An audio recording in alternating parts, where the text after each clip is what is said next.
हो गया सर। देखो हुआ, हम लोग आज घातांक नियम का क्या सीखेंगे? तीसरा नियम सीखेंगे। ठीक है, तीसरा नियम है a के पावर m बटा a के पावर n। इसका फॉर्मूला क्या होता है? a के पावर m माइनस n। पहले यहाँ पे समझिएगा, बाटा में है तो बाटा के मतलब क्या होता है? भाग होता है, पता है? अगर आप इस चीज को ऐसे भी लिख सकते हैं, a के पावर m भागा a के पावर n, तभी फॉर्मूला आपका क्या होगा? a के पावर m माइनस n। याद रखना है कि अगर क्वेश्चन का हो, भाग में हो, आधार समान हो, पावर कुछ भी हो, तो पावर को क्या करते हैं? घटा देते हैं। या तो आपको इस फॉर्म में देगा या फिर इस फॉर्म में देगा, दोनों का सेम है। अब चलिए हम एग्जाम्पल से आपको सिखाते हैं।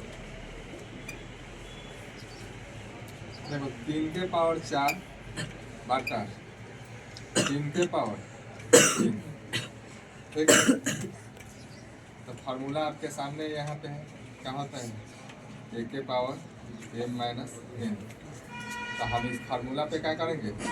रख देंगे, आधार जैसे के तैसे लिख देंगे 3। अब पावर को क्या करते हैं? भाग में रहता है तो घटा देते हैं।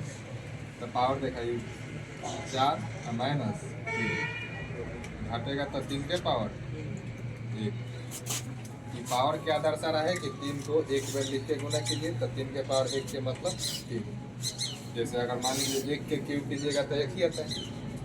एक और एग्जाम्पल यहाँ पे समझिए।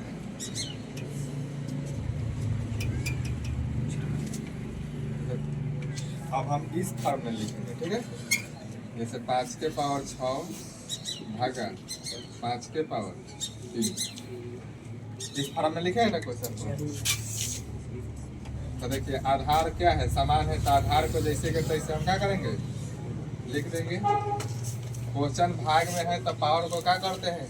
घटा देते हैं। 6 माइनस 3, तो 5 के पावर कितना आ जाएगा? 3। यही आपका आंसर आने देंगे, क्योंकि घातांक नियम में आंसर को ऐसा ही छोड़ देते हैं। अगर आप इसको निकालना चाह रहे हैं पूरा, तो पावर क्या दर्शा रहा है कि 5 को 3 बार लिख के गुना कीजिए। अगर यहाँ 5 के पावर 5 रहता तो हम 5 को 5 बार लिख के गुना करते। अगर 5 के पावर 10 रहता तो हम 5 को 10 बार लिख के गुना करते। पावर का मतलब यही होता है। सब लोग समझ गए? चलो नोट कराइए।